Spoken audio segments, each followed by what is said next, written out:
जय जिनेंद्र दोस्तों। जब भी हमारे घरों में कोई मांगलिक कार्य होता है, पूजा होती है या हम मंदिर जाते हैं, पहले हमारी उंगलियां चावल उठाकर एक पवित्र आकृति बनाती है जिसे हम स्वास्तिक कहते हैं। हम सब बचपन से ऐसा करते आ रहे हैं, लेकिन क्या आपने कभी शांत दिमाग से सोचा है कि इस साधारण से दिखने वाली 4 लाइनों की आकृति में ब्रह्मांड का सबसे बड़ा रहस्य छिपा है? और सबसे बड़ा सस्पेंस, आखिर क्यों हर बार स्वास्तिक बनाने के लिए सिर्फ और सिर्फ सफ़ेद चावल अक्षत का है इस्तेमाल? कोई दूसरा कीमती अनाज क्यों नहीं? आज हम इन दोनों रहस्यों की गहराई में उतरेंगे। आप भी अपनी संस्कृति के इस अनसुने सच को जानना चाहते हैं तो इस वीडियो का एक एक सेकेंड बहुत ध्यान से देखिएगा। चलिए सबसे पहले बात करते हैं स्वास्तिक की बनावट की। जैन धर्म में स्वास्तिक के केंद्र यानी बिल्कुल बीच के हिस्से को ब्रह्मांड का केंद्र माना गया है, और इस केंद्र से निकलने वाली जो 4 भुजाएं हैं वे दर्शाती हैं अनादिकाल से भटकती हुई आत्मा की 4 गतियां। जैन दर्शन कहता है कि आपकी और मेरी आत्मा अमर है, लेकिन वह अपने कर्मों के बंधन में बंधी हुई है। इन कर्मों के कारण मृत्यु के बाद आत्मा को इन 4 योनियों या गतियों में से किसी एक में जाना ही पड़ता है। पहली भुजा है देवगति। यह भुजा स्वर्ग लोक को दर्शाती है, जहाँ पुण्य कर्मों के फलस्वरूप जीव देवी देवताओं के रूप में जन्म लेता है। वहाँ सुख तो है, लेकिन वो भी हमेशा के लिए नहीं है। दूसरी भुजा है मनुष्य गति। यह वो लोक है जहाँ आज हम और आप जी रहे हैं।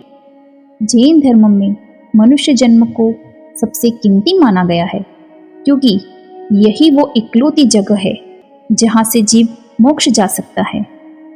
तीसरी भुजा है तिर्यज गति।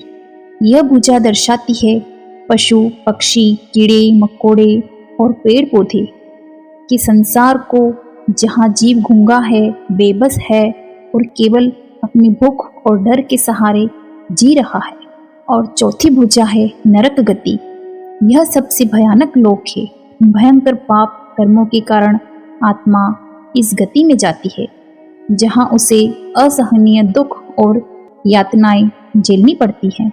जब हम स्वास्तिक की इन 4 भुजाओं को देखते हैं तो यह हमें याद दिलाता है कि हम न जाने कितने करोड़ों साल से इन्हीं 4 रास्तों पर गोल गोल घूम रहे हैं। इसी को संसार का चक्र कहा जाता है। अब सवाल उठता है कि अगर हमारी आत्मा इन 4 गतियों के चक्रव्यूह में फंसी हुई है, तो इससे बाहर निकलने का रास्ता क्या है? इसका जवाब छिपा है स्वास्तिक के ठीक ऊपर, इन 3 बिंदुओं में। इन्हें जैन धर्म में रत्नत्रय यानी 3 सबसे अनमोल रत्न कहा गया है। ये 3 बिंदु मोक्ष महल की वो 3 सीढ़ियां हैं जिन पर पैर रखे बिना कोई भी आत्मा मुक्त नहीं हो सकती है। पहला बिंदु है सम्यक दर्शन। इसका अर्थ है सच्चा और सही विश्वास।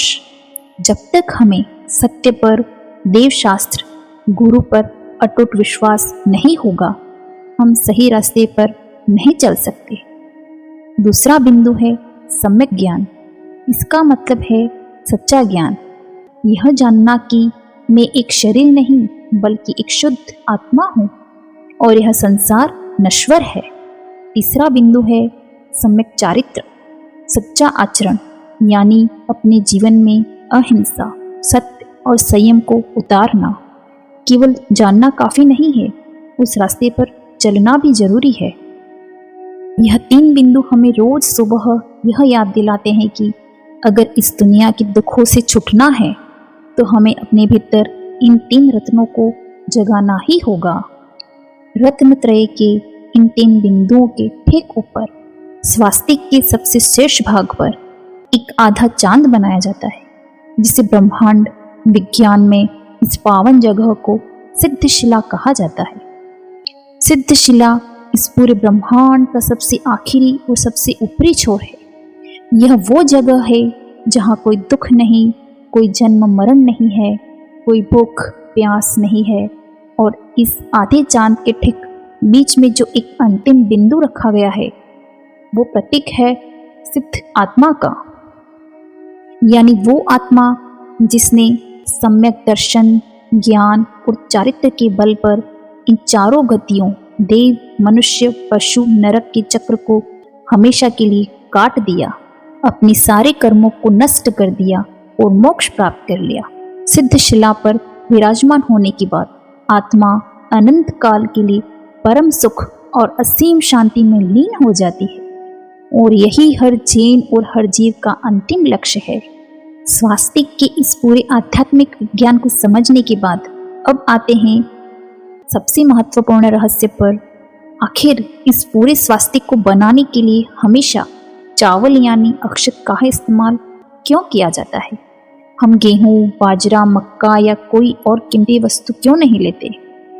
इसके पीछे जो जैन आचार्यों ने वैज्ञानिक और आध्यात्मिक लॉजिक दिया है, उसे सुनकर आप दंग रह जाएंगे। अक्षत अ यानी जो कभी न हो, और क्षत यानी खंडित या नष्ट। चावल का दाना अपने आप में अखंड होता है। अक्षत चढ़ाकर भक्त भगवान से कहता है कि प्रभु, मुझे दुनिया का कोई धन दौलत नहीं चाहिए, मुझे तो वो अक्षय पद चाहिए जो कभी नष्ट न हो। लेकिन दूसरा और सबसे बड़ा तार्किक कारण यह है, प्रकृति का नियम है कि अगर आप गेहूं, जौ, चना या धान, छिलके वाले चावल को जमीन में बोओगे तो उसमें से दोबारा अंकुर फूट जाएगा, एक नया पौधा जन्म ले लेगा। लेकिन एक बार जब धान के ऊपर से उसका कड़ा छिलका हटा दिया जाता है और वह सफ़ेद चावल अक्षत बन जाता है, तो उसके बाद आप उसे दुनिया की सबसे उपजाऊ जमीन में भी बो दे, उससे कभी दोबारा अंकुर नहीं फूटेगा। वह चावल दोबारा कभी पैदा नहीं हो सकता। उसका जन्म का चक्र हमेशा के लिए खत्म हो जाता है। बस यही वो सबसे गहरी भावना है। जब एक जैन श्रद्धालु मंदिर में थाली के अंदर चावल से स्वास्तिक बनाता है तो वह भगवान के सामने हाथ जोड़कर यह भावना भाता है, हे परम पिता, हे तीर्थंकर प्रभु, जिस प्रकार इस चावल का छिलका उतरने के बाद यह दोबारा जमीन में नहीं उगेगा, इसका दोबारा जन्म नहीं होगा, ठीक उसी प्रकार मेरे ऊपर से भी इन कर्मों का छिलका उतर जाए ताकि मैं भी इस संसार चक्र में दोबारा जन्म न लूं, मेरी भी पुनर्जन्म रुक जाए और मुझे हमेशा के लिए मोक्ष की प्राप्ति हो जाए। सोचिए, हमारे पूर्वजों और संतों की सोच कितनी गहरी थी। उन्होंने एक छोटे से चावल के दाने में मोक्ष का इतना बड़ा सिद्धांत छिपा दिया। उम्मीद है जैन धर्म में स्वास्तिक और अक्षत का यह अनोखा रहस्य आपको बहुत पसंद आया होगा। जैन संस्कृति के इस खूबसूरत विज्ञान को अपने परिवार, दोस्तों के साथ शेयर जरूर करें ताकि हर किसी को यह सही जानकारी मिल सके।